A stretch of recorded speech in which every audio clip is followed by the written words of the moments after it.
For me, the yearly cycle of gaming and games ends around early December, because if I were to get any games for Christmas, or buy any games with Christmas money, I typically count that as games for next year because I'll be playing them within the new year. This year I played a lot of games, and having to choose specifically 5 games that made my year is a pretty challenging task, but I think I did it, and I think I'm happy with my final list. For starters, I want to go with the honorable mention of Fallout 4.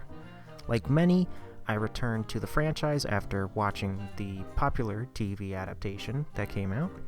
And with a new next-gen update on PlayStation, it felt like the perfect time for me to re-enter the Commonwealth wasteland.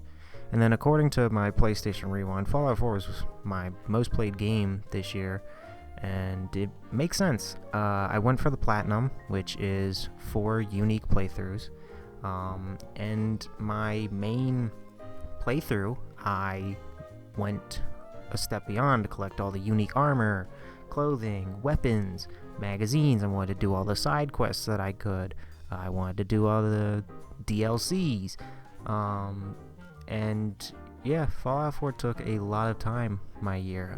But I had to put it as an honorable mention because seeing how I played it first back in 2015, it just didn't feel right that it should be on the list with everything else. Alright, number 5 goes to the Marvel vs. Capcom fighting game collection.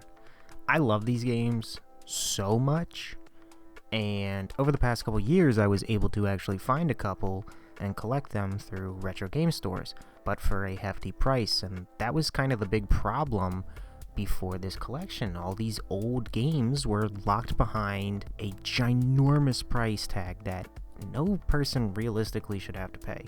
But now having all games in a single collection is amazing. I'm so happy Marvel and Capcom are finally back on speaking terms. This franchise means a lot to me, and it means a lot more to others, and it's a franchise I've come to appreciate over the years since getting into the FGC.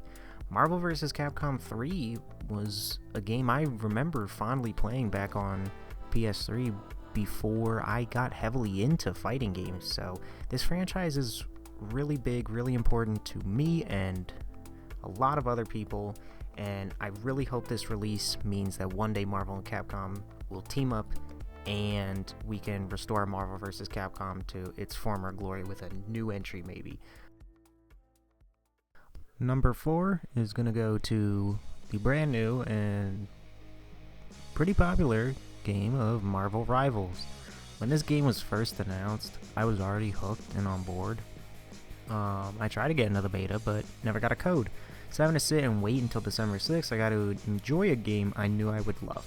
I remember digging Overwatch 1, but with the emphasis on cool team-ups and a cast of already established Marvel characters and more on the way, I know I and many others will be hooked on this game for a very long time. Plus it's free, and I like Marvel characters, what can I say? For number 3, I'm going with Tekken 8.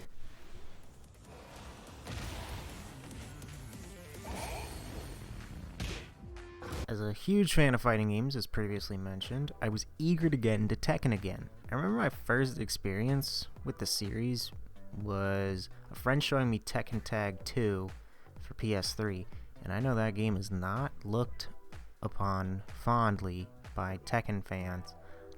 But I thought the game was neat with cool characters, and then I put the franchise in the back of my mind for years. I played a smidge of Tekken 7, but Tekken 8 was the one that really sealed the deal for me. And I haven't played as much of it as I would like to, but it brought me and my buddies some great moments this past year, and I hope that trend continues with further updates, because Tekken is really fun. I need that push to play it some more. Alright, we're getting to my big hitters now. So number 2 is going to Cuphead.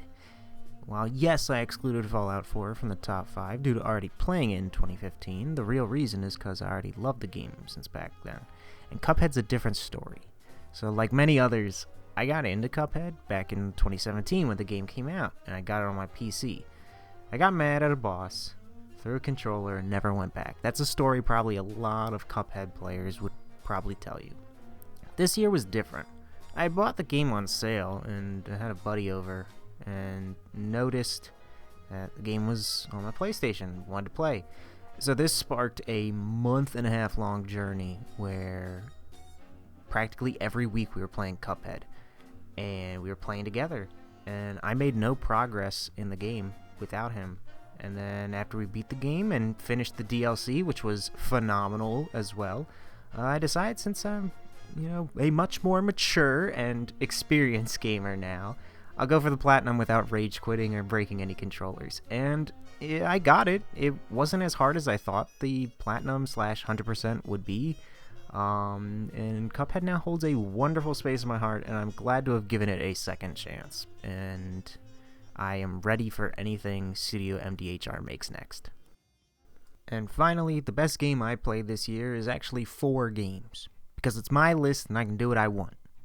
I'm lumping together Metal Gear Solid 1 through 4 together as one entry. This marks the second year in a row where I got into a game franchise I always heard great things about and or liked from the outside, but never played the games myself. Last year it was the Resident Evil franchise. I played all 8 games plus a couple spin-offs. And this year it was Metal Gear Solid.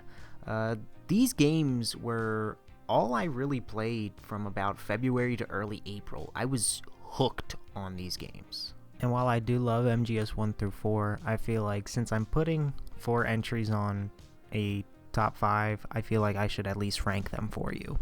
So, if I had to rank all 4 of them, I would go from least favorite to favorite. It would be MGS 2, because while I like Raiden, I like Cyborg Raiden more than fresh babyface Raiden, and it would have been cool to play as Snake a bit more than the opening tanker scene.